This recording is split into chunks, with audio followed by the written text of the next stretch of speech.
আম, সকলকে ঈদ মোবারক জানিয়ে শুরু করতেছি আমাদের আজকের ওয়েবিনার। আমাদের আজকের ওয়েবিনারে আমাদের স্পেশাল গেস্ট আসছেন শুভময় শুভ দাদা। আহ, তিনি ইকোনমিক্স ব্যাকগ্রাউন্ড থেকে তিনি তার আন্ডারগ্রেড এবং মাস্টার্সের পর জিএডি আইএলস স্কোর অর্জন করার পর তিনি এখন 2024 ইউনিভার্সিটি অ্যাট আলবানিতে ফুল ফান্ডে পিএইচডি অফার লেটার পেয়েছেন এবং তিনি খুব শীঘ্রই হয়তো চলে আসতেছেন এর সাথে। তো আমরা তার সাথে তাকে আমরা ওয়েলকাম করে নিচ্ছি আমাদের ওয়েবিনারে। আহ নমস্কার দাদা।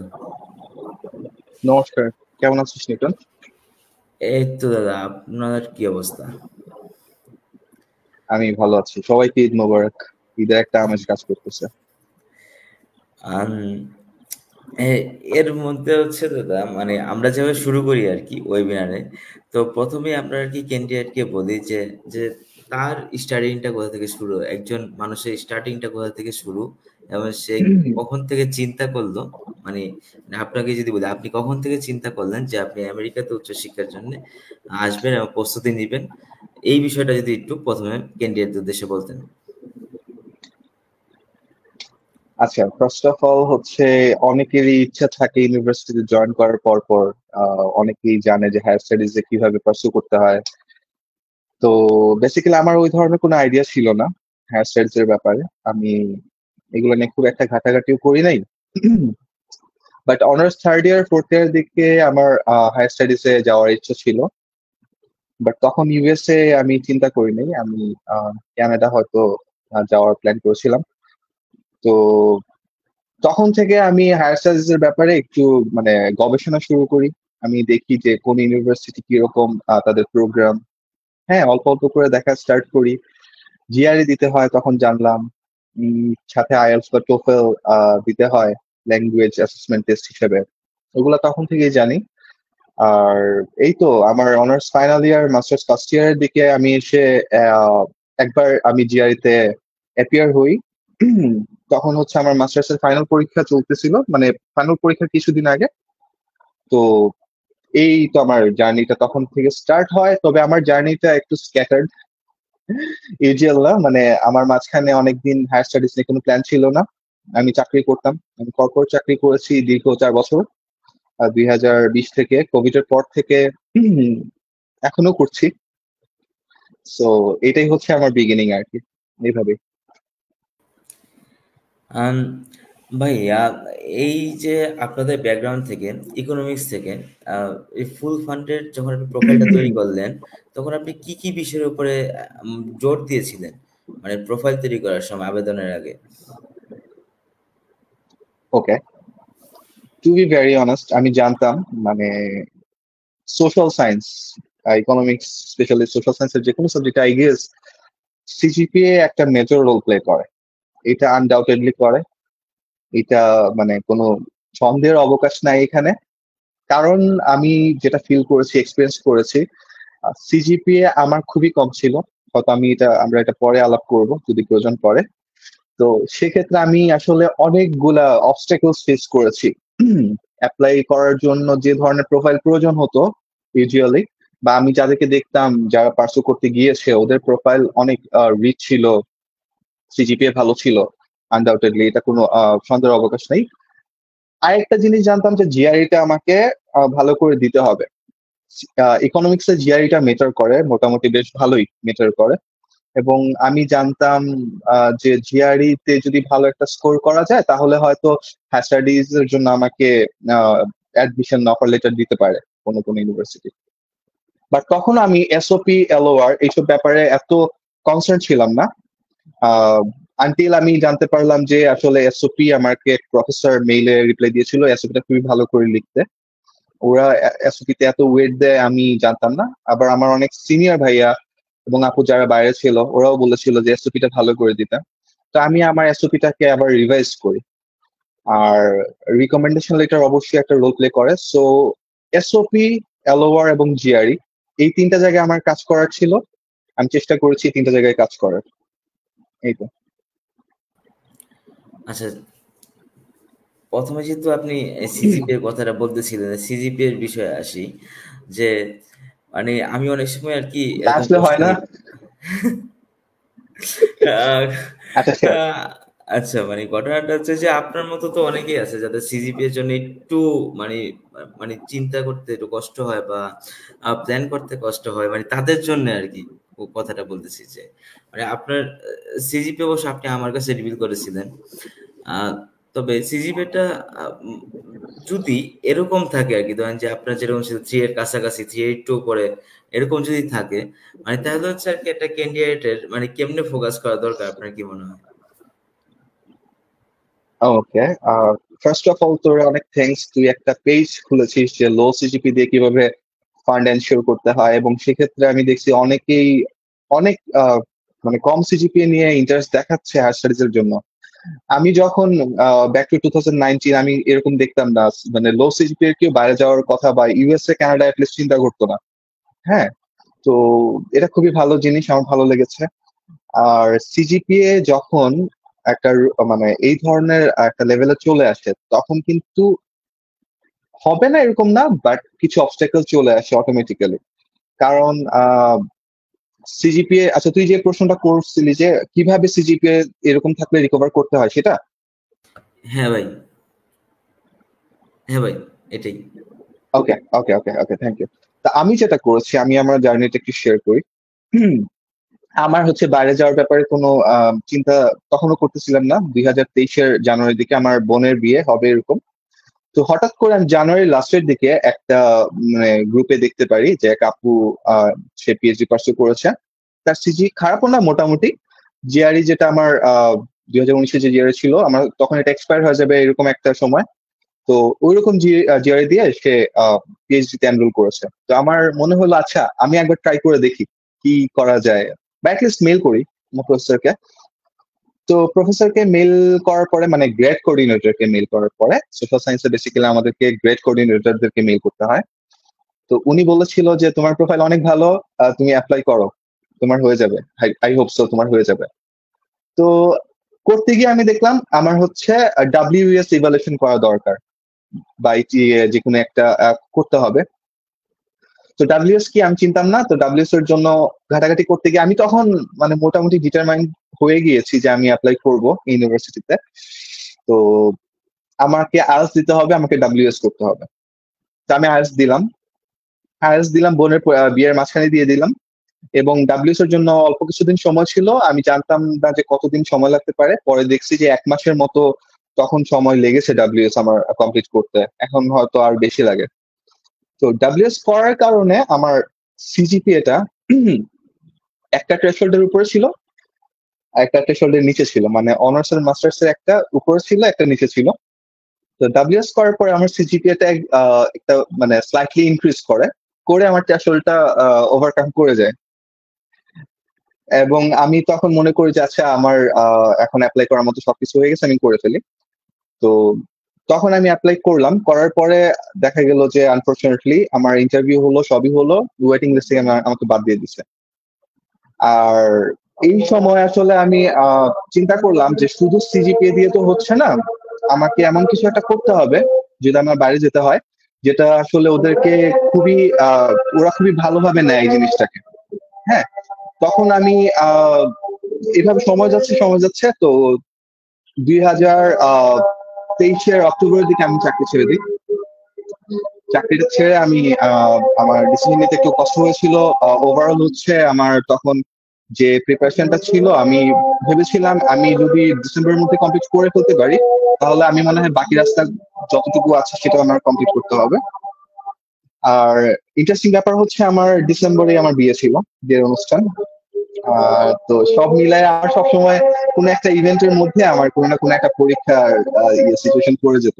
তো যাই হোক, আমি ওভারঅল জিআরই, ডাব্লিউএস এবং পরবর্তীতে এসওপি তিনটার উপর ফোকাস করে আমার প্রোফাইলটাকে বিল্ড আপ করার চেষ্টা করেছিলাম।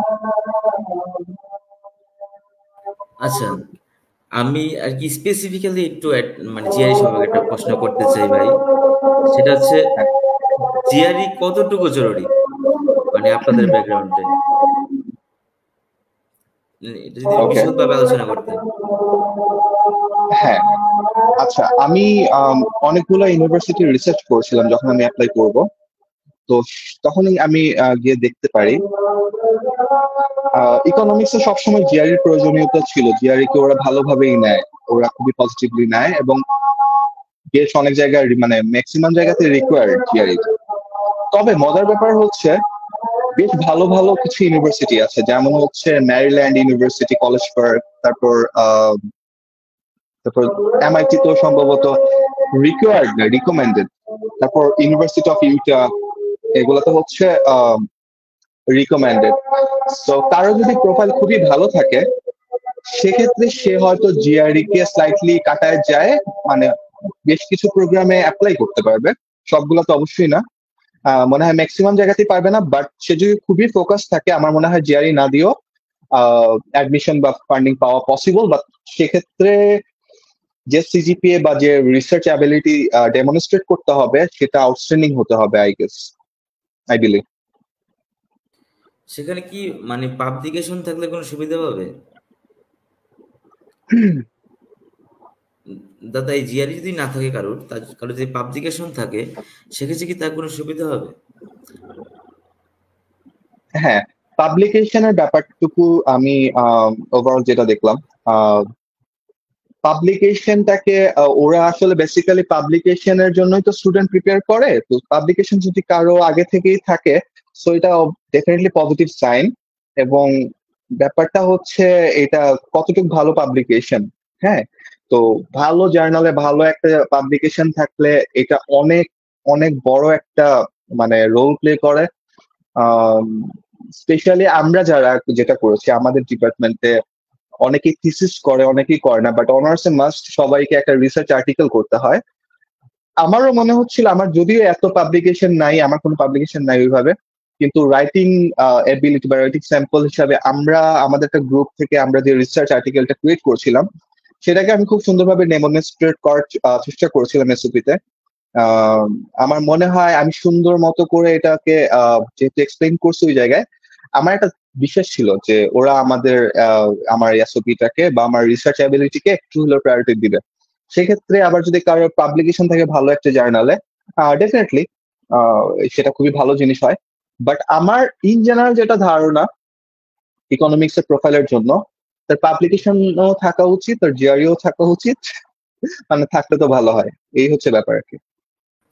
মানে এই বিষয়টা কি এরকম দাদা, যে যত মানে কম্পিটিটিভ প্রোফাইল তৈরি করা যায় ততই করতে হবে?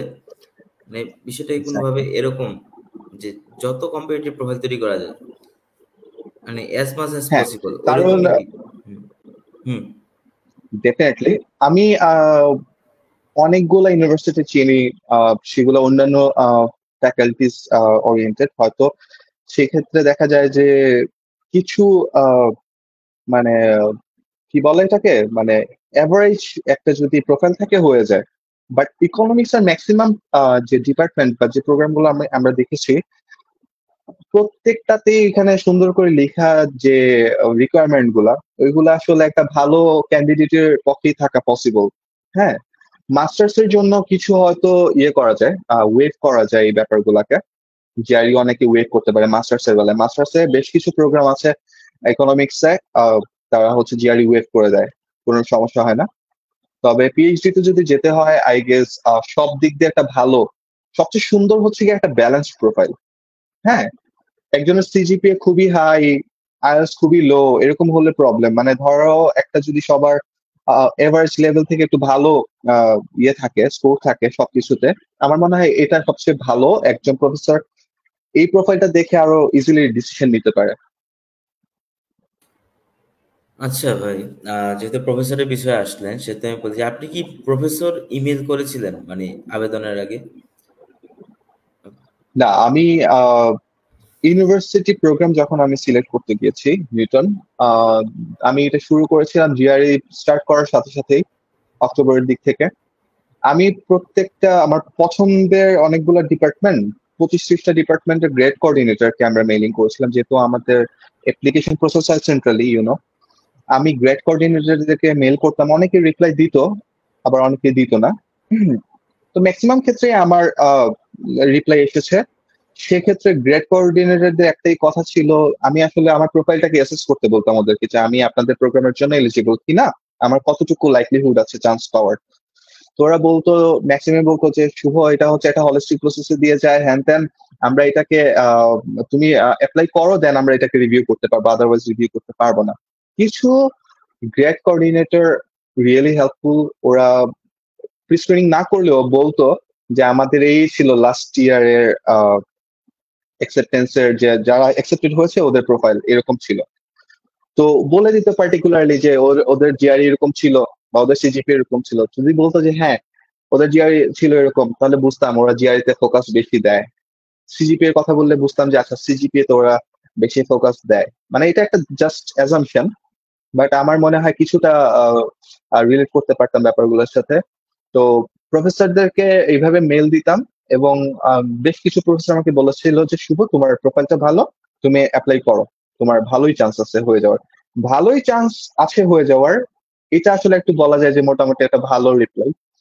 তো ওইভাবে আর কি আমি অ্যাপ্লাই করা স্টার্ট করি। আর এই তো আমি মোটামুটি 25 থেকে 30টা ডিপার্টমেন্টকে মেইল পাঠিয়েছি।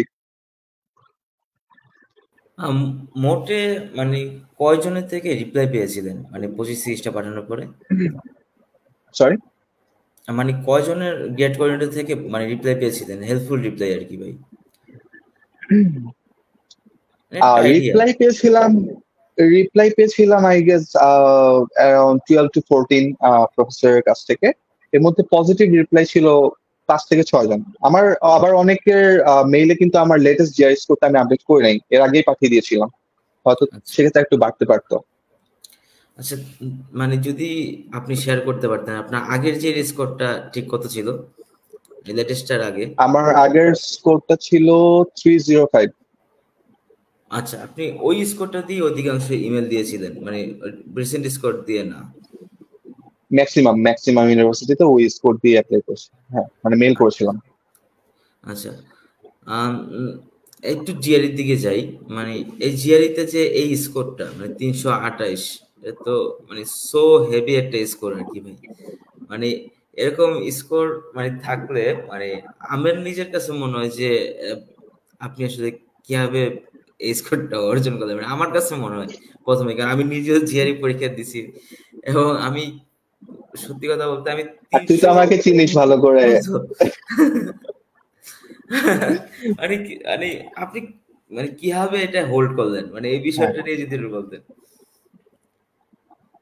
আমি আসলে আমাকে অনেকেই অ্যাপ্রোচ করেছিল, আমার জুনিয়র বা ভাই বোন যারা আছে, ফ্রেন্ডসরাও কেউ কেউ অ্যাপ্রোচ করেছিল। তা আমি ওদেরকে আসলে আমার রিয়েল ফিলটা শেয়ার করেছিলাম ওদের কাছ থেকে আসলে। আহ যে জানি যেহেতু বললে আমি একটু ইলাবোরেট করেই বলি। অবশ্যই আমি অবশ্যই। আমি আমার কর্পোরেট চাকরিতে আমি বেশ কিছুদিন ধরে খুব প্রেশারের মধ্যে ছিলাম, মানে এই যে সবকিছু মিলায় যে কাজের প্রেশারটা খুবই বেশি, ওদিকে আমার একটা অ্যাম্বিশন হচ্ছে বাইরে যাওয়ার, কোনোটাই হচ্ছে না। তো আমি যখন আমার মাইন্ডসেটটা ক্রিয়েট করি যে আমাকে আসলে করতে হবে কিছু একটা, এবং চাকরি ছাড়ার মতো একটা ভালো না মানে ডেফিনেটলি এটা যার যার পার্সপেক্টিভের ব্যাপার, মানে একটা বড় ডিসিশন নেই। আমার মাইন্ডসেট ছিল যে আমাকে কিছু একটা ক্রিয়েট করতে হবে। হুম, খুব একটা বেশি সময় হাতে ছিল না, 1.5 থেকে 2 মাসের মতো একটা সময় ছিল আমার হাতে। তো আমার আগের স্কোর ছিল একটা, আমি জানতাম যে জিআরই তে কি ধরনের কোশ্চেন আসে। হ্যাঁ, তখন হয়তো এত ভালো করে বুঝি নাই, কিন্তু এতদিন পরে এসে যখন আমি চিন্তা করতাম যে আসলে কি ধরনের কোশ্চেন আসে, আমি কিছু অ্যান্সার পাইতাম যে এই টাইপ কোশ্চেন গুলো আসে। হ্যাঁ, এইভাবে একটু নার্ভ ঠান্ডা রাখতে হয়, এগুলো আমি একটু বুঝতাম ভালো করে। তো সেই জায়গায় কোনো প্যারা হয় নাই, বিগিনিং এর কোনো প্যারা ছিল না আমার। আমি স্টার্ট করে দিতে পারছি, আমি জানতাম যে ভোকাবুলারিটা ইম্পর্টেন্ট আছে বেশ কিছুটা। তো আমি আগে মাইন্ডসেট করে আমি যখন বসি, তখন আমার কাছে মনে হয়েছিল যে আমি পুরা সমুদ্রে নেমে গেছি আবার। এতদিন ভাবছি এক জিনিস, কিন্তু নামার পরে আমার মনে হচ্ছিল না, আমি সেই আবার সমুদ্রে পড়ে গেছি। আমি জানি না কোথায় কি করতে হবে, কোথায় নোংর ফেলতে হবে, হ্যাঁ কোথায় তাড়াতাড়ি বইটা বাইতে হবে, আমি জানি না। তো এইভাবে কিছুদিন যাওয়ার পরে আমি পড়ছিলাম, আমার বেশ কিছু ম্যাটেরিয়াল ছিল, বিশেষ করে আমি ভার্বালের জন্য বেশি একটু মানে টেন্স ছিলাম। কোয়ান্ট স্কোরটা ইম্পর্টেন্ট ইকোনমিক্স এর জন্য খুবই, এবং কোয়ান্টে আমার একটা ধারণা ছিল আমি ভালো করব। বাট যখন শুরু করি তখন দেখি যে আমার ইজি কোয়ান্ট গুলো ভুল হওয়া স্টার্ট করছে, যেগুলো আগে কখনোই হতো না। তো এটা একটা আমার জন্য রেড ফ্ল্যাগ ছিল। আবার ওইদিকে একটা টেনশন ছিল, আমরা বাঙালি স্টুডেন্ট যারা স্পেশালি বাংলা মিডিয়াম থেকে যারা উঠে আসছে, আমি জানি না এটা কতটুকু সত্য, আমার মনে হয় যে ওদের কাছে ভার্বালটা একটু মানে স্কেয়ারি আর কি। তো ভার্বাল দিয়ে আমি স্টার্ট করছিলাম। ফার্স্টে আমি গ্রেগ মেটের নাম জানতাম, বাট গ্রেগ মেটটা আমি ফার্স্ট মান্থে নেই নাই। আমি জানতাম আমার ভোকাবুলারি গুলো আগে শেষ করতে হবে, কারণ এগুলো খুবই লোডসাম, শেষ করতে অনেক প্যারা লাগে। তো ভোকাবুলারি যখন আমি আস্তে আস্তে রিকভার করা স্টার্ট করি, আমার কাছে কিছু বই ছিল, লাইক হচ্ছে বিগ বুকটা আমি হাতে নেই। বিগ বুকটা হাতে নেওয়ার যে সুবিধাটা হয়েছে, বিগ বুকের রিসোর্স অনেক, হ্যাঁ, অনেকগুলা জিনিস দেখা যায় একই সাথে। তো বিগ বুক আর এদিকে হচ্ছে ভোকাবুলারি করতাম, আর ওইদিকে হচ্ছে ম্যাথস এর আমি কিছু ভিডিও দেখা স্টার্ট করি। হ্যাঁ, আর আরেকটা জিনিস আমাকে খুব হেল্প করেছে, সেটা হচ্ছে কেএমএফ। অনেকেই মানে বলে হয়তো যে কেএমএফ টা হচ্ছে না করলেও হয় বা করতে হয়, এমন কিছু না। বাট আমার মনে হয় কেএমএফ হচ্ছে ইটিএস স্ট্যান্ডার্ডে কোশ্চেন করে, এবং ওই কেএমএফ এর যে ম্যাথস গুলা আছে সেগুলা করে ফেললে ওই টাইপের কোনো ধরনের ম্যাথস এর প্রবলেম হয় না। তো আমি কেএমএফ করা যখন স্টার্ট করছি, তখন আলটিমেটলি আমার হাতে সময় আছে হচ্ছে 1 মাস 5 দিনের মতো, আমার এখনো মনে আছে। তো কেএমএফ কেএমএফ এর হচ্ছে গিয়ে প্রায় 1200 মতো ম্যাথস আছে, আর এগুলা হচ্ছে ইলাবোরেট করাও নাই, নিজে নিজে ইলাবোরেট করে করে অ্যান্সার চেক করতে হয়। তো আমি করা স্টার্ট করে দিলাম। আবার এদিকে হচ্ছে 1 মাস পরে আমি গ্রেগ মেট নেই। আমি আসলেই মানে গ্রেগের কাছে ঋণী, আমি জানি না কেউ এটা হয়তো এত ইয়ে করে বলে না। গ্রেগ এত সুন্দর করে বুঝায় ভার্বাল, আমি ভালো করে একটু চেষ্টা করার পর দেখলাম, না হলে আমার যেখানে ভার্বাল স্কোর ছিল 2019 142 মনে হয়, এরকম ছিল কিছু একটা, মানে এত বাজে ছিল অবস্থা। আমি গ্রেগটা ভালো করে বুঝলাম, বুঝার পরে আমার সেক্ষেত্রে 159 এইভাবে স্কোরটা মোটামুটি ইনক্রিজ হয়েছে। বাট ডেফিনেটলি এখানেও না, আমি একটা এক্সপেক্ট রাখতেছি, সেটা কি আমি বলবো। গ্রেগ আর কেএমএফ চালানোর পরে আমার ইমপ্রুভ হচ্ছিল, আমি নিজে ফিল করতে পারতেছিলাম ইমপ্রুভ হচ্ছে, বাট স্কোরে খুব একটা ইমপ্রুভ হচ্ছিল না। আমি যখন ওই যে প্রিন্সটন ম্যানহাটন এগুলার ইয়েগুলা দিতাম, প্র্যাকটিস টেস্ট গুলা দিতাম, আমার মনে হচ্ছিল না স্কোর এত ইমপ্রুভ হচ্ছে। তখন আমি একটা জিনিস ডিসাইড করলাম, এটা যারা জিআরই দিবে তাদেরকে আমি বলে দিই, জিআরই শুধু প্র্যাকটিস করে গেলেই হবে না। লাইক হচ্ছে আমার কাছে একটা বই আছে, বইয়ে 30টা আরসি আছে, আমার 30টা আরসি শেষ করতে হবে, এই মেন্টালিটি না। আমি আরসি প্রত্যেকটা ডিফিকাল্টি লেভেলে টাচ করব এবং ওটা শেষ করব।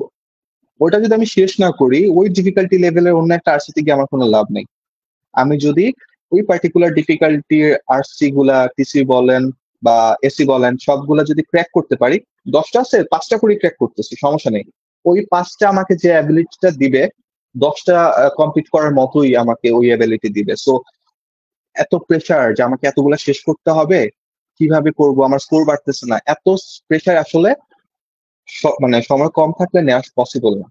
তখন মাইন্ডসেটে এটা রাখা উচিত যে আমার সামনে যে প্রবলেমটা আছে আমি ওইটা টোটালি সলভ করব। আর না হলে হচ্ছে আমি আবার ওইটা নিয়ে বসে থাকবো, দরকার হলে আমি এটা নেটে বা বিভিন্ন মানুষের হেল্প নিয়ে এটাকে আসলে এক্সপ্লেন করার ট্রাই করবো যে কিভাবে এটা তারা কোশ্চেন করলো, কোন অ্যান্সারটা ওরা চাচ্ছে। এটা হচ্ছে কি আমার জিআরই একটা ধারণা আর কি, আমার যে স্কোরটা হওয়ার পিছনে কারণ ছিল।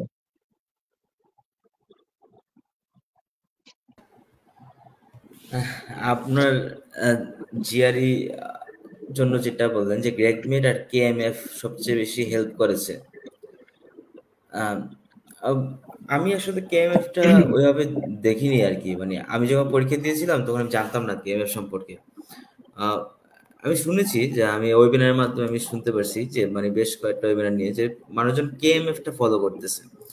তো মানে হুম, কেএমএফটা আসলে ফলো করার মেইন রিজনটা কিরকম? এটা কি একদম ইটিএস এর কাছাকাছি স্ট্যান্ডার্ডে কোশ্চেন করে?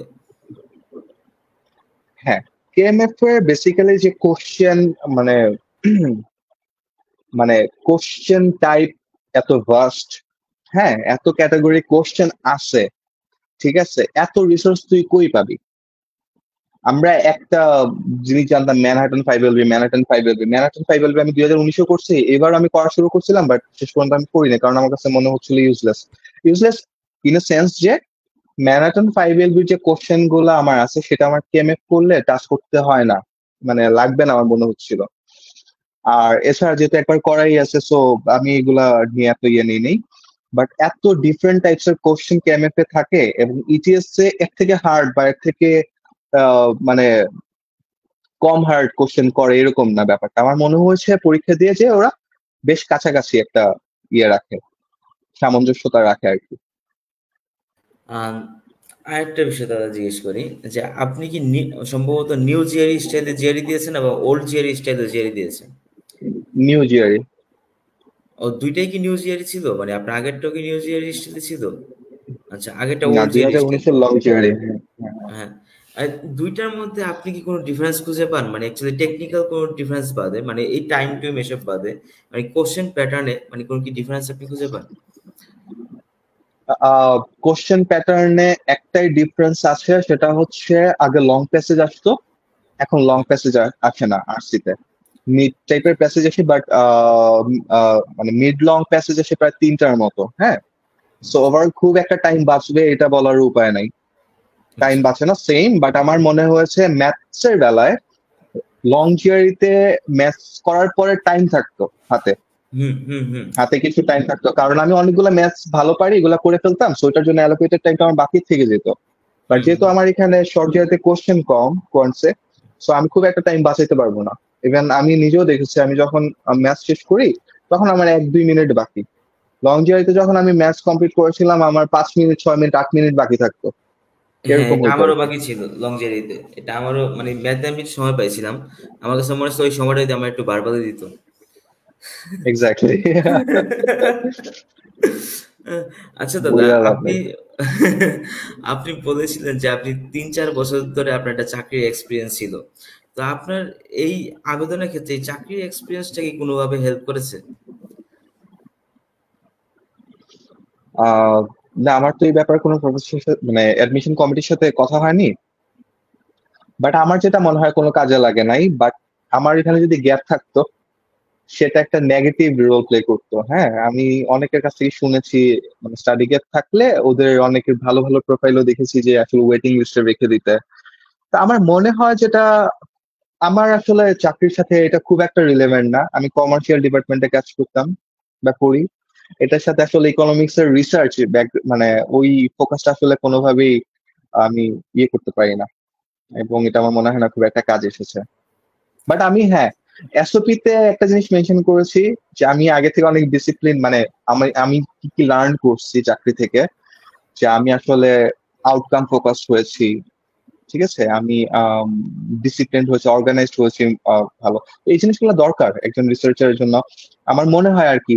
তুই এতদিন ধরে রিসার্চ করতেছিস, তুই ভালো করে বলতে পারবি এই জিনিসটা, আমার এই ব্যাপারটা তো আমার ধারণা ছিল এটা, এবং আমি খুব সুন্দর করে এটা এক্সপ্লেনও করে দিয়েছি এসওপি তে।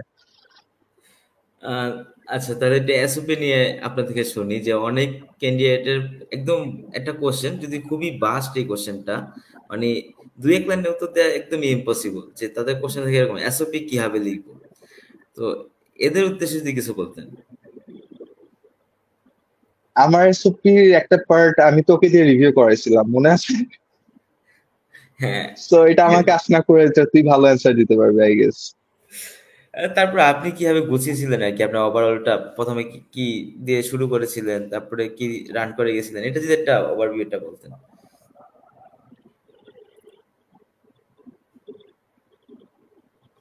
আমি বলতে চাচ্ছিলাম যে ভাই, মানে একটা ওভারভিউ যদি একটু বলতেন আর কি, মানে আপনারটা আপনি কিভাবে লিখেছিলেন, লেখা শুরু করেছিলেন।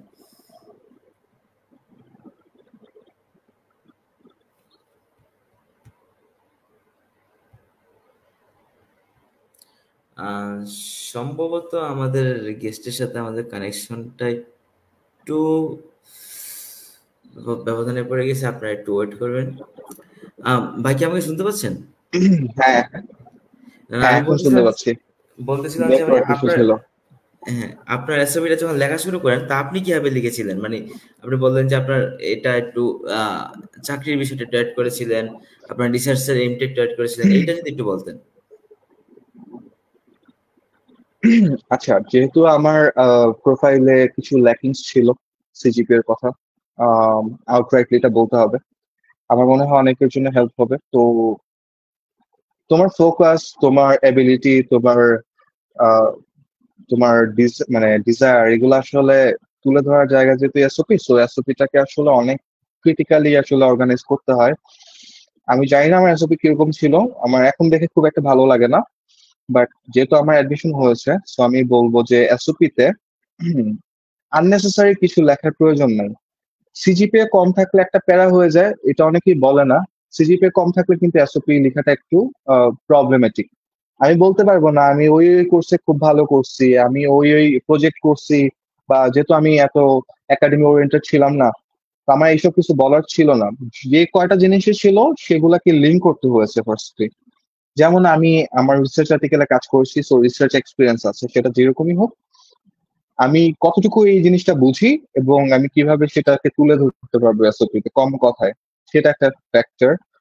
সেকেন্ডলি হচ্ছে আমি একটা প্রজেক্টে কাজ করেছি, এনভায়রনমেন্ট ইকোনমিক্স রিলেটেড একটা প্রজেক্টে। আমাদের এক ম্যাম ছিলেন ডিপার্টমেন্টের প্রফেসর, উনি, ওনার আন্ডারে একটা প্রজেক্টে কাজ করেছি। সো প্রজেক্টে কাজ করাটা অনেকটা ইন্টার্নশিপের মতো বা ভলান্টিয়ারি রিসার্চার হিসেবে কাজ করার মতো, এগুলো একটু ভ্যালু অ্যাড করে আই গেস। আর এই দুইটা জিনিস আমি যখন অ্যাড করেছি, আমার সিজিপিএ খারাপ থাকার কারণ কি হইতে পারে, এটা প্রত্যেকের পার্সপেক্টিভ অবশ্যই, মানে প্রত্যেকের কোনো না কোনো রিজন আছে। এমনি এমনি তো কারো খারাপ হয় না। ইউনিভার্সিটি এসে যখন সিজিপিএ খারাপ হয়, এর পিছনে যথেষ্ট রিজন থাকবে, এবং সেই রিজন কোনটা আসলে অনেস্ট এবং কোনটা আসলে বলা উচিত, কোনটা বলা উচিত না, ওই জিনিসটা চিন্তা করে এসওপি তে আসলে ইনপুট দেওয়া উচিত বলে আমি মনে করি। হ্যাঁ, যে আমার এই কারণে আমি একাডেমিক্যালি এতটা অর্গানাইজ ছিলাম না, বাট আমি ইভেন্চুয়ালি এইভাবে ওভারকাম করছি, আমার এই এক্সপিরিয়েন্স আছে, আমি ওই জায়গায় রিসার্চ করেছি, আমি দেখেছি আপনার প্রোগ্রামে এই রিসার্চে কাজ করার সুযোগ আছে, এই অনেক প্রফেসর এটা নিয়ে কাজ করেছে।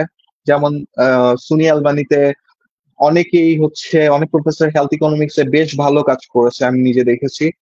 আর আমার যে রিসার্চের কাজ ছিল, যেটা অনার্স ফাইনাল ইয়ার, সেটাও হেলথ ইকোনমিক্সেই, সো আমি রিলেট করতে পেরেছি ইজিলি। তো আপনারা দেখেন যে আমি 4টা ইউনিভার্সিটিতে অ্যাপ্লাই করেছি, এর মধ্যে 2টাতে আমাকে প্রথমে ইয়ে করে দিছে যে আহ, মানে তুমি অ্যাকসেপ্টেড এবং ফান্ডও দিয়ে দিছে, এবং 2টাতেই হচ্ছে হেলথ ইকোনমিক্স এর প্রফেসর ছিল। তার মানে আপনারা বুঝতে পারতেছেন নিশ্চয়ই যে কোন জিনিসটা কাজে আসছে এখানে। তো এরপরে আমি এখানে বলেছি যে আমার আমার ইয়ে কি, অ্যাম্বিশনটা কি, অ্যাম্বিশনটা কি। তো আমার কনটেক্সট থেকে আমার অ্যাম্বিশন যেটা হওয়া উচিত, সেটাও একটু চিন্তা করতে হবে। হ্যাঁ, আমি চাকরির ক্ষেত্রে থেকে যেটা আমি আউটপুট পেয়েছি, সেটা অবশ্যই এটা আসলে আমাকে অনেক হেল্প করেছে। না হলে আমি, আমার মনে হয় যে জিআরির জন্য আমি যতটুকু preparation, mental strength, ambition, focus নিয়ে আসলে পড়ালেখা করেছি, ওটার পেছনে কিন্তু আমার চাকরির একটা অবদান আছে। আমি এখান থেকে অনেক কিছু শিখেছি, কিভাবে ডেডলাইন মেনটেন করতে হয়, তো কিভাবে প্রফেসরকে মেইল করা উচিত, কারণ আমার মেইলিং এর, আমার প্রত্যেকদিন মেইল করতে হতো চাকরির লাইফে, সো ওটাও আমার অনেক কাজে এসেছে। এসওপি তো অবশ্যই দিই নাই, বাট এসওপি তে আমি ওটা দিয়েছি আমার চাকরির জন্য। আমি অনেক আউটকাম ওরিয়েন্টেড হয়েছি, এটা খুবই ভালো জিনিস। আমার মনে হয় না কোনো প্রফেসর এখানে আহ এটা নিয়ে আসলে লেস স্যাটিসফাইড হবে। মোটামুটি আসলে একসেপ্ট করার মতো ব্যাপারগুলো ছিল, এই আর কি ব্যাপারটা। আম, আপনি বলেছিলেন যে মানে অ্যাওয়ার্ডটাও গুরুত্বপূর্ণ। তো আসলে আপনি অ্যাওয়ার্ড কার কার কাছ থেকে নিয়েছিলেন ভাই? মানে সবাইকে আপনার টিচার ছিল নাকি আপনার হচ্ছে জব আপনার যে বস তার থেকেও আপনি নিয়েছেন অ্যাওয়ার্ডটা?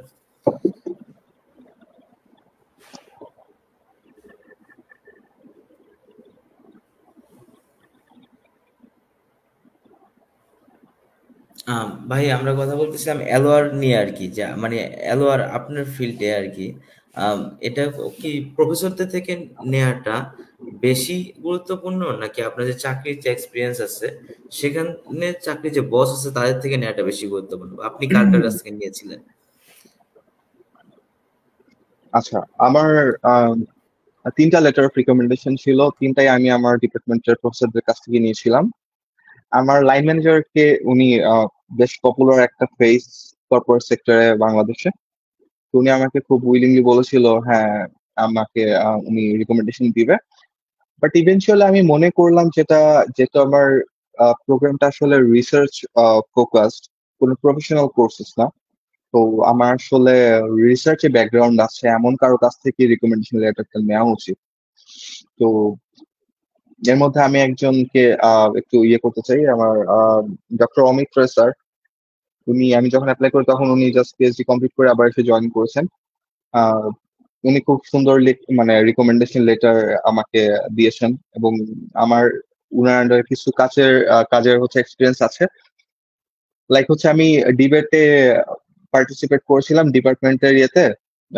আমাদের একটা প্রোগ্রাম হয় ইকগনিশন হতো, তো সেখানে করেছিলাম। উনি এখানে যাচ্ছিল, ওইটাও কিন্তু উনি ওনার রিকমেন্ডেশন লেটার মেনশন করে দিয়েছে যে আমি অনেক আর্টিকুলেট করতে পারি আমার থটস গুলা। হ্যাঁ, তো এটা আসলে কিন্তু একটা ভালো ভাইটাল রোল প্লে করছে আই গেস। এই হচ্ছে ব্যাপার আর কি। আচ্ছা, একটা প্রশ্ন আমি আসলে সবসময় আর কি যারা আমার ওয়েবিনার গেস্ট হিসেবে আসে তাদেরকে করি, যেটা হচ্ছে ভাই, এই চতুর্থ বর্ষ তৃতীয় বর্ষের স্টুডেন্টরা তো আসলে অনেক সময় মানে কেরিয়ার ওরিয়েন্টেড থাকে ফার্স্ট ইয়ার সেকেন্ড ইয়ার থেকে। তো তাদের জন্য আপনি কি মনে করেন যে তাদের কি আমি চিন্তা করা দরকার যারা হায়ার স্টাডিজে আসতে চায়? ওকে, খুবই ভালো একটা কোয়েশ্চেন। আচ্ছা, আমরা যখন ইউনিভার্সিটি জয়েন করেছি তখন আসলে হায়ার স্টাডিজ এর ব্যাপারে আমি অনেক লাকি, আমার ডিপার্টমেন্ট থেকে অনেকেই হায়ার স্টাডিজ এর জন্য বাইরে যাচ্ছে। এটা অনেক ভালো জিনিস। বাট আমি যখন জয়েন করি তখন আসলে হায়ার স্টাডিজ এর জন্য এখন যে ছেলেদের বা মেয়েদের মধ্যে যে একটা প্রতিযোগিতা বা ফার্স্ট একটা মাইন্ডসেট যে আমাকে একটা ভালো সিজিপিএ রাখতে হবে হায়ার স্টাডিজ এর জন্য, এটা অনেক ওদেরকে এগিয়ে দেয় আই বিলিভ। ভালো একটা সিজিপি নিয়ে বের হচ্ছে। আমার তো ইউনিভার্সিটি ফার্স্ট ইয়ার সেকেন্ড ইয়ারে একটু সিজিপিএ লো করে ফেলা, মানে আমি যদি ফোকাস না থাকে আমি হায়ার স্টাডিজ এর জন্য বাইরে যাবো এই ব্যাপারে ফোকাস না থাকলে যেটা হবে, আমি সিজিপিএ নিয়ে যদি একটু খামখেয়ালি হয়ে যাই, সিজিপি একটু লুজ হয়ে গেলে পরবর্তীতে কিন্তু আসলে মেক ওভার করাটা অনেক টাফ। কারণ এক একটা ক্যাটাগরি সিজিপিএ আই বিলিভ এক এক ধরনের ইম্প্যাক্ট রাখে অ্যাডমিশন প্রসেসের বেলায়। তো এখনকার স্টুডেন্টরা আগে থেকে এই ব্যাপারে কেয়ারফুল। সো এটা আসলে খুবই চমৎকার একটা ব্যাপার। এবং আমার ডিপার্টমেন্টে আমি একটা জিনিস খেয়াল করেছি যে অনেকেই রিসার্চ বেসড যে ফার্ম গুলাতে কাজ করতেছে, থিঙ্ক ট্যাঙ্ক গুলাতে কাজ করতেছে ইকোনমিক্স স্টুডেন্ট হিসেবে। মানে এগুলা থেকে যে এক্সপিরিয়েন্স নিয়ে যখন ওরা আসলে রিকমেন্ডেশন লেটার পাবে বা এসওপি ক্রিয়েট করবে, ওদের প্রোফাইলটা অনেক আসলে আহ, ভারী হবে আই বিলিভ। তো প্রথম দিক থেকে জিআরইর জন্য শুধুমাত্র প্রথম দিক থেকে টেনশন না করা ভালো। কারণ জিআরই একটা পার্টিকুলার জিনিস, আমি এটাকে একটা পার্টিকুলার সময় এসে করব। আমার এটার জন্য কিছু জানাশোনা দরকার আছে, আমার ওটার জন্য কিছু অ্যানালিটিক্যাল অ্যাবিলিটি থাকা দরকার, সেটা আমি বোঝার ট্রাই করব। এবং আমি মাস্টার্স করলে আমি মাস্টার্সে এসে জিআরই দিয়ে দিতে পারি, বা এর পরে একটু পরে সময় নিয়ে দিয়ে দিতে পারি, বা অনার্স ফাইনালের পর আমি দিয়ে দিতে পারি। বাট ফার্স্ট ইয়ার থেকে আই বিলিভ যে আসলে প্রোফাইল কিভাবে বিল্ড আপ করতে হবে, হ্যাঁ, ওই জিনিসই আসলে চিন্তা থাকা দরকার। কারণ তখন আসলে খুব চমৎকার কিছু প্রোফাইল তৈরি করা যায় যেটা আসলে ভালো ভালো প্রোগ্রামে অ্যাডমিশনের জন্য খুবই দরকার। এখনকার কম্পিটিশন এত হাই, শুধু জিআরই, শুধু সিজিপিএ, শুধু এসওপি এইভাবে ইয়ে হয় না। সবকিছুতেই একটা আউটস্ট্যান্ডিং পারফরমেন্স প্রফেসর এক্সপেক্ট করে ওই পার্টিকুলার স্টুডেন্ট থেকে। উম, আপনার এই ইউনিভার্সিটি অ্যাট আলবানিতে ফুল ফান্ড অফার দেওয়ার আগে কি কোনো ইন্টারভিউ নিয়েছিল অ্যাডমিশন কমিটি বা তারা,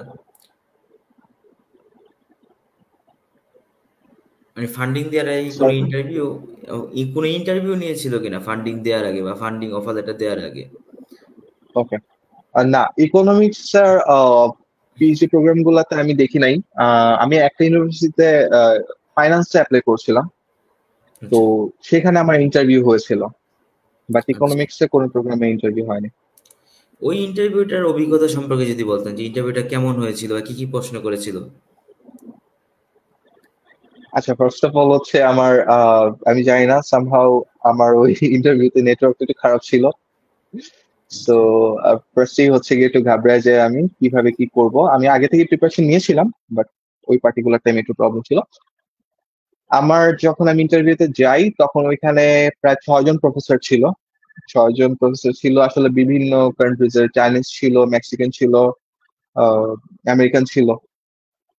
তো আমি যখন এখানে যাই তখন ফার্স্টে ওরা খুবই মানে কনভিভিয়াল একটা সিচুয়েশন ক্রিয়েট করে রাখে। মানে হয়তো দু একজন প্রফেসর একটু ইয়ে থাকতে পারে, যে একটু রিজার্ভ থাকতে পারে, বাট বাকি যারা ছিল তারা খুবই একটা কনভিভিয়াল এনভায়রনমেন্ট ক্রিয়েট করে রেখেছিল, যেন আমি এসে কোনো ধরনের হেজিটেশন ইয়ে না করি।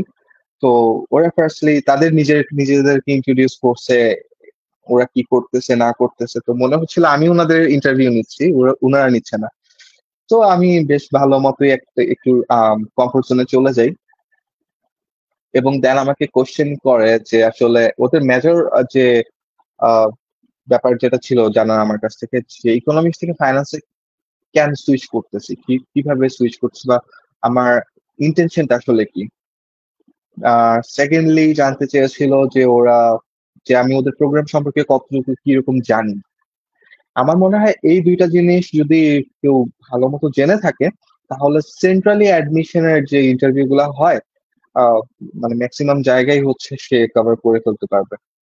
পার্টিকুলার নিজের যদি কোনো রিসার্চ এক্সপিরিয়েন্স থাকে ওইটা শেয়ার করতে বলে, এবং ওটাতে এসওপি বা সিভিতে লেখাই থাকে, তো ওইভাবে শেয়ার করতে হয়। আচ্ছা ভাই, ওকে। তো আমি একটু কমেন্ট সেকশনের দিকে যেতে যাচ্ছিলাম ভাই, বেশ কিছু কমেন্ট আসছে। হ্যাঁ, হ্যাঁ, আহ, শিওর। যেমন শারমিন মায়া নামে একজন, সে কোশ্চেন করছে যে ভাই ইকোনমিক্স থেকে আমার অনার্স সিজিপিএ 2.76 অ্যান্ড মাস্টার্স 3.25, আমি কি অনার্সের সিজিপিএ এর উপর ফোকাস করে অ্যাপ্লাই করবো নাকি মাস্টার্সের? আচ্ছা, আহ, অনেক ইউনিভার্সিটি প্রোগ্রাম গুলাতে দেয়া থাকে যে লাস্ট 60 ক্রেডিটস এর যে কোর্স ওয়ার্ক, সেখানে আপনার রেজাল্টটা কিরকম। তো অনেক ক্ষেত্রে দেখা যায় ওই 60 ক্রেডিটসই ওরা হিসাব করে, বাকিগুলা ওরা হচ্ছে কাউন্টই করে না, বা অনেকে আছে 60 ক্রেডিটস কে আসলে খুব বেশি ওয়েট দেয়। তো আপনার মাস্টার্স এ ডেফিনেটলি 60 ক্রেডিটস হবে না। আম, হয়তো অনার্স এর থার্ড ইয়ার লাস্ট সেমিস্টার থেকে মাস্টার্স পর্যন্ত সবগুলা কোর্স ওয়ার্ক হিসাব করলে 60 ক্রেডিট হওয়ার কথা। তো আপনি একটু হিসাব করে দেখবেন, আপনার লাস্টের দিকে যদি সিজিপিটা ভালো থাকে 60 ক্রেডিটস এর, তাহলে আপনি ওইটার উপর বেস করে আপনার প্রোফাইলটা বিল্ড আপ করবেন। হুম। আবার অনেক ইউনিভার্সিটি আছে যে আপনার রিসেন্ট যে ডিগ্রি সেটার উপর বেস করে আহ, আপনাকে হচ্ছে অ্যাডমিশনের জন্য চিন্তা করবে। বাট ব্যাচেলারটা আসলে ম্যাক্সিমাম ক্ষেত্রে খুবই ইম্পর্টেন্ট।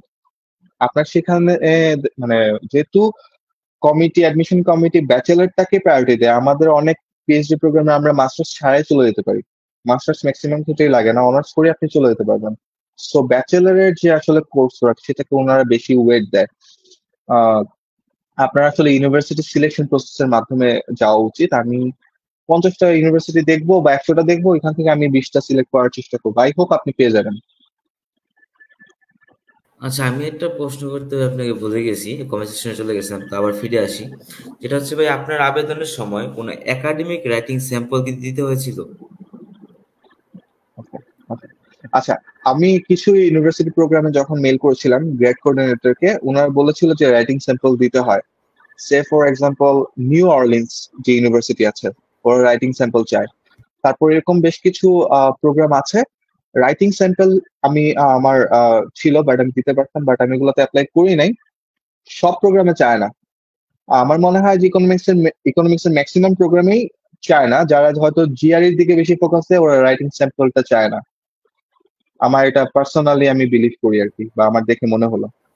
আচ্ছা, তাহলে হচ্ছে যারা জিআরির দিকে ফোকাস কম দেয় তাদের কাছে রাইটিং স্যাম্পলটা অনেক বেশি গুরুত্বপূর্ণ, এরকম কি বিষয়টা? হ্যাঁ, বিষয়টা আমার কাছে অনেকটা এরকম মনে হয়েছে। এটা অনেক একটা গ্রে লাইন আছে এখানে। বাট আমি অনেকগুলা যে প্রোগ্রাম গুলাতে দেখলাম, তারা দেখলাম যে জিআরই তে ফোকাস করতেছে না, জিআরই রিকমেন্ডেড অথবা জিআরই চাচ্ছে না, এরকম থাকে আর কি। আচ্ছা, তাহলে আমরা নেক্সট কমেন্টে চলে যাই। সাইফ হায়দার, সে কমেন্ট করছে যাদের অলরেডি ব্যাচেলরের সিজি কম কিন্তু এমএস এর সিজি ভালো আছে, তাদের যে স্কোর কত তুললে একটা হোপ করা যাবে? আচ্ছা, হোপ করা যাবে। আচ্ছা, যদি ব্যাপারটা এরকম হয় যে আপনি শুধু অ্যাডমিশনের জন্য অ্যাপ্লাই করলেন, পরে কি হইলো না হলো সেটা নিয়ে আপনি বদার না, তাহলে আপনার ঠিক আছে জিআই আপনার মানে মন মতো আপনি তুলে ফেলতে পারেন, সেক্ষেত্রে প্রবলেম নেই। বাট অ্যাডমিশনের পরে ফান্ডিং পাওয়া পর্যন্ত যদি আপনি যেতে চান জিআরই প্রোগ্রাম গুলাতে, যেহেতু আপনার ব্যাচেলার বলছেন সিজিপিএ কম, আহ, আমি একটু আগে যে রিপ্লাইটা দিয়েছিলাম, সিজিপিএ একটা মেজর ক্রাইটেরিয়া। সো আপনাকে আসলে অ্যাডমিশনের থ্রেশহোল্ড, সিজিপিএ থ্রেশহোল্ডটা পার হইতেই হবে। আপনি যদি সেটা পার হইতে পারেন এবং আপনার যদি সিজি মাস্টার্সে ভালো থাকে, আপনি যদি পিএইচডি তে ফোকাস করেন, ঠিক আছে, এবং আপনি যদি হচ্ছে GRE focus top rank university গুলোতে ফোকাস করে থাকেন, জিআরইতে 320-এর উপর পাওয়াটা আমি মনে করি আর কি যে এটা উচিত। বাট না হইলেও হবে না এমন না, হয়। জিআরই এর থেকে অনেক কম স্কোর নিয়েও হয়েছে। আপনি যেহেতু একটা জানতে চেয়েছেন কতটুকু হলে হোপ করা যায়, আমি একটা আপনার মানে সান্ত্বনার জন্য বললাম যে এই স্কোরটা থাকলে ভালো। ভাই আমি ট্রাই করি, 320 থাকলেই যে হয়ে যাবে এটারও কোনো গ্যারান্টি নেই। না, কোনো গ্যারান্টি নেই। মানে এটা থাকলে যে হয়ে যাবে এটার কোনো গ্যারান্টি নেই। আচ্ছা, আমার নেক্সট কোশ্চেনে আগাই। এটা অনেক বাস্ট, আসলে আপনার আরো একটু রিসার্চ করে জানতে হবে, এটা এভাবে বলা যায় না। কারণ এখন যদি আমি বা দাদা কেউ বলি যে আপনার জিআরই 330-এর কাছাকাছি দরকার, হয়তো বা আপনি একজনকে পাবেন খুঁজে যে জিআরই ছাড়াই ফান্ড পেয়ে গেছে, তো এটা আমরা আসলে ফলস প্রমাণিত হবে। কিন্তু হ্যাঁ, বিষয়টা আপনি ফিল্ডে নেমে বুঝতে হবে আসলে। নেক্সট কোশ্চেনে চলে যাই দাদা, যে সোহানা রয় নামে একজন, সে কমেন্ট করেছে, দাদা আমি যেহেতু ন্যাশনাল ইউনিভার্সিটিতে পড়ি, তাই এখানে রিসার্চের সুযোগ কম, সেক্ষেত্রে আমি যদি বাইরের কোনো ইউনিভার্সিটির প্রফেসরের সাথে রিসার্চে কাজ করি, তার কাছ থেকে কি অ্যালোয়ার নিতে পারবো? হ্যাঁ, ডেফিনেটলি। ওকে, নেক্সট কোশ্চেনটা ছিল হচ্ছে এল স্যারের, ভাইয়া এমবিএ তে ফুল ফান্ডেড পসিবল, মানে পসিবল কিনা সে জানতে চায়। আচ্ছা, আমরা মনে হয় এমবিএ এর হচ্ছে একটা ইয়ে দেখেছিলাম, ওয়েবিনার দেখেছিলাম। হ্যাঁ, হ্যাঁ এমবিএ হ্যাঁ, আমার দুইটা মনে হয় ওটা ওয়েবিনার ফলো করা করছি উচিত। আমি। আমি দুইটা ওয়েবিনার করছি এমবিএ এর উপরে, তো সুতরাং ওই দুইটা আমার ইউটিউব চ্যানেল আছে, ওইগুলো ফলো করতে পারি। তো উম, একজন আপনার ইমেলটা পাইতে চায় ভাই, শুভময় ভাইয়া আপনার ইমেল আইডি পেতে পারি? তো এটা হচ্ছে ইমেল আইডিটা ঠিক আছে, আমি শেয়ার করে দিব। আমি নিউটনের মাধ্যমে শেয়ার করে দিতে পারবো। সো ফার্দার আপনি ওনার সাথে যোগাযোগ করবেন, আই হোপ পেয়ে যাবেন। ওকে। সাইফ হায়দারের সেকেন্ড কমেন্ট আসছে, কারো ব্যাচেলরে 2 থেকে 3টা কোর্সে এফ সি ডি গ্রেড থাকলে এটা কি ব্যাড ইম্প্যাক্ট ফেলবে? হ্যাঁ, এফসিডি আসলে ব্যাড ইম্প্যাক্ট তো অবশ্যই আছে এইগুলার। আপনি ধরেন, আচ্ছা, একটা ইম্পর্টেন্ট কথা আমি বলে দেই। ইকোনমিক্স এর যে হলিস্টিক প্রসেসের মাধ্যমে ওরা হচ্ছে ক্যান্ডিডেট সিলেক্ট করে, এটার জন্য সিজিপি আমি বলেছি, বাট সিজিপিএ কোন কোন কোর্সে সেটা আমি আর একটু স্পেসিফিক্যালি বলে দিই। Inter micro, inter macro, econometrics, mathematics, statistics আর অ্যাডভান্স, এগুলার অ্যাডভান্স কোর্স গুলা, এই কোর্স গুলাতে সিজিপি সবচেয়ে বেশি মেটার করে। এখন আপনার সি বা ডি বা এফ কোন কোর্স গুলাতে আছে সেটা দেখতে হবে। যেহেতু রিজনেবলি এই কোর্স গুলো একটু হার্ড, আমরা অনেকেই যারা ড্রপার ছিলাম, আমি নিজেও অনেক ড্রপ দিয়েছি, আমার অনেকগুলো এফ ছিল মার্কশিটে। তো আমি ডেফিনেটলি রিজনেবলি আমি হচ্ছে মাইক্রো ম্যাক্রোতেই হচ্ছে ড্রপ দিয়েছি। হ্যাঁ, এগুলো খুবই খারাপ। আমি বলবো না, আমার আমার হয়তো আর একটু ভালো প্রোফাইল ক্রিয়েট হইতো, এগুলো যদি আমি একটু ভালো স্কোর তুলতে পারতাম। আমার মনে হয় যে আমার সিজিপিএ যদি একটু কমও হইতো, প্রফেসররা এত ইয়ে করতো না যে আহ, আহ, মানে বাদ দিয়ে দিত না আমার অ্যাপ্লিকেশন পুল থেকে, আমাকে রাখতো, আমাকে ভালো সুযোগ দিত, হয়তো ফান্ডিং দিত খুব ভালো, এরকমও হইতো। সো এই কোর্স গুলাতে গ্রেড ভালো পাওয়াটা হচ্ছে বিষয়। যদি খারাপ থাকে সেটা রিকভার করার জন্য বাকি 5টা ক্রাইটেরিয়া আছে, ওইগুলোতে ফোকাস করতে হবে। ওকে ভাই, আরেকটা কোশ্চেন আছে আপনার জন্য, যে ডাব্লিউএস সম্পর্কিত, যে ডাব্লিউএস এ সিজিপিএ ডাউন বা রাইজ করে সেটা জানে এই ব্যক্তি, কিন্তু সি গ্রেড থাকলে পরে এই রেজাল্ট নাকি এটা ফল করে, তো এই বিষয়টা আপনার থেকে জানতে চাচ্ছি। আচ্ছা, আমি পার্টিকুলারলি আমি এত মানে রিসার্চ করে নেই ব্যাপারটা নিয়ে, কোনটা হলে কমে কিংবা কোনটা হলে পারে। ডাব্লিউএস এর কিছু ক্রাইটেরিয়া আছে, ওদের সম্ভবত বি প্লাস আর বি মাইনাস, এই দুইটা জিনিস হচ্ছে আমাদের থেকে একটু ডিফারেন্ট। আমি শিওর না, আমি মানে জাস্ট দেখেছি এটা এইভাবে লেখা। মেবি ওদের বি প্লাস হচ্ছে 3.33 এবং বি মাইনাস হচ্ছে গিয়ে 2.67 বা 66 এরকম কিছু একটা। এই দুইটা গ্রেডের কারণে কিছু সিজিপি আপ ডাউন করতে পারে। হ্যাঁ, আমারও কিছু সি ছিল, সি মানে সি প্লাস ছিল, কিছু এফ ছিল। তো আমারটা ইনক্রিজ করছে, বাট কোন কারণে করছে আমি আসলে বলতে পারবো না। আপনি ওই ব্যাপারে যিনি ভালো জানেন ওনার কাছে গেলে আই হোপ একটা সলিউশন পেয়ে যাবেন। যেহেতু ইভালুয়েশন করাটা একটা ভালো টাকার ব্যাপার আছে, সো আপনি একটু রিসার্চ করে যেতে পারেন। আচ্ছা, আমি তাকে একটু বলি, আমাদের লাস্ট যে এমবিএর উপর ওয়েবিনার ছিল, তো সেখানে হচ্ছে তারা একটু ব্যাখ্যা করছিল গেস্টরা, যে কোন সিজিপিএ, মানে কোন একটা প্ল্যাটফর্মের কথা বলছিল যেখানে তার সিজিপিএ গুলো দিলে, কেএড গুলো দিলে পারে নিজেই হিসাব করে দেখতে পারবে। তো আপনি ওই ওয়েবিনারটা দেখতে পারেন। তো আমাদের কাছে আরো একটা কোশ্চেন আছে, যেটা হচ্ছে, ভাইয়া অনেকে বলে 3 ক্যাটাগরিতে ইউনিভার্সিটি সিলেকশন করা উচিত অ্যাপ্লাই করার জন্য, বাট আমার প্রোফাইলের সাথে ম্যাচ করে 3 ক্যাটাগরি কিভাবে ডিসাইড করব? ওয়েল, ভালো কোশ্চেন। থ্রি ক্যাটাগরিজ আপনি তখনই করতে পারবেন যখন আপনার একটা মানে হাতে একটা ভালো অ্যামাউন্ট টাকা থাকবে, বা আপনি অ্যাপ্লিকেশন ফি ওয়েভার পাবেন। কারণ আপনার মোটামুটি 10-12টা ইউনিভার্সিটিতে অ্যাপ্লাই করতে হবে। সো আপনাকে এখানে যেখানে সিলেক্ট করতে হবে, আপনি ইউনিভার্সিটি প্রোগ্রামগুলো ভালো করে রিসার্চ করবেন। দেন হচ্ছে গ্রেড কোঅর্ডিনেটরকে মেইল করবেন। গ্রেড কোঅর্ডিনেটর যদি আপনাকে একটা ভালো একটা রিপ্লাই দেয়, বা আপনি যদি বুঝেন ওই প্রোগ্রামটা আপনার সাথে যাচ্ছে, আপনার রিসার্চ ইন্টারেস্টের সাথে যাচ্ছে, এবং আপনি ওইখানে আপনার জিআরই চাইতেছে, আপনার জিআরিটা ভালো আছে, বা ওইখানে সিজিপি এর কথা বেশি বলতেছে, সিজিপি টা আপনার ভালো আছে, ওই জিনিসগুলো আপনি মার্চ করে ডিসিশন নেবেন আপনি কোন কোন ভার্সিটিতে অ্যাপ্লাই করবেন। আপনার একটা নর্মালি একটা ইউনিভার্সিটি টপ 10-এ আছে, দ্যাট ডাজন্ট মিন আপনার প্রোগ্রামে বা ইকোনমিক্স সে টপ 10-এ আছে। সে নাও থাকতে পারে, সে 20-এর বাইরে চলে যেতে পারে, 40-এর বাইরে চলে যেতে পারে। সো আপনি ইউএস নিউজ ইকোনমিক্স আগে র্যাঙ্ক করবেন। সেক্ষেত্রে আপনি 1 to 50 একটা ক্যাটাগরি করবেন, 51 to 100 একটা ক্যাটাগরি করবেন, 100 থেকে বাকিটা একটা ক্যাটাগরি করবেন। এই 3টা ক্যাটাগরিতে আপনি মেল করবেন প্রফেসরকে, রিপ্লাই এর উপর বেস করে আপনি হচ্ছে অ্যাপ্লাই করবেন। ওকে, আমাদের কাছে আর কোনো কমেন্ট নেই ভাই। তো আপনার যদি ক্যান্ডিডেটের উদ্দেশ্যে কিছু বলার থাকে তাহলে হচ্ছে আপনি ফাইনালি বলতে পারেন। আহ, এই আর কি, মানে আমাদের কাছে আর কোনো প্রশ্ন নেই ভাই কমেন্টে। তো আপনার ক্যান্ডিডেটের উদ্দেশ্যে যদি কিছু বলার থাকে, কোনো শুভকামনা দেওয়ার থাকে, সেটা হচ্ছে আপনি বলতে পারেন। তারপরে হচ্ছে আমরা ওয়েবিনার শেষের দিকে হ্যাঁ, চলে আসছি আর কি। ওকে। আর first of all, thanks to you for bringing me here. এটা আমার জন্য অনেক বড় একটা অনার ছিল। আমার সিজিপিএ কম, সেক্ষেত্রে আমি আমার মনে হয়েছে যে কিছু বলার আছে, সেই জন্য আমি এখানে আসছি।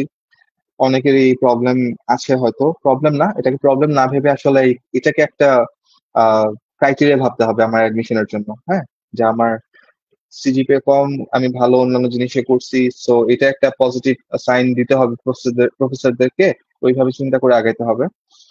আর যেটা হচ্ছে, সবাই এখন অনেক অ্যাডভান্স লেভেলে চিন্তা করে, সেকেন্ড ইয়ার থার্ড ইয়ার থেকে চিন্তা করতেছে হায়ার স্টাডিজ এর জন্য যাবে।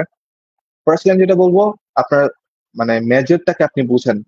হ্যাঁ, আপনি ওইখানে আগাতে পারবেন কিনা বুঝেন। আহ সবাই কিন্তু ইকোনমিক্স এর ম্যাটেরিয়াল না, হ্যাঁ, বা সবাই হচ্ছে ফিজিক্স এর ম্যাটেরিয়াল না, কেমিস্ট্রি ম্যাটেরিয়াল না। আপনি যদি ওইভাবে হয়ে থাকেন, আহ ঠিক আছে, তাহলে আপনি সুন্দর মতো করে হায়ার স্টাডিজ এর জন্য চিন্তা করেন। আর এখন যেহেতু অনেক রিসোর্স অ্যাভেলেবল, আপনার ওইখান থেকে হেল্প নিতে পারেন। সবসময় টিচারদের সাথে একটা ভালো রিলেশন রাখার ট্রাই করেন, ওনারা অনেক ক্ষেত্রে ভালো ভালো কিছু অ্যাডভাইস দিয়ে থাকেন, যেটা আসলে সমসাময়িক কারোর কাছ থেকে পাওয়া পসিবল না। আর এই তো, হোপসো সামনের দিকে আরো অনেক বেশি মানুষ ফুড ফান্ডেড প্রোগ্রামে যাবে। সবাইকে দেখার ইচ্ছা আছে, ইউএসএ তে ইনশাল্লাহ দেখা হবে। Thank you. এই তো, বেস্ট অফ লাক। ভাই আপনাকে অনেক ধন্যবাদ আমাদের সাথে সময় দেওয়ার জন্য। তো আমাদের এই ওয়েবিনারটি আমরা এখানেই শেষ করছি। ধন্যবাদ সবাইকে।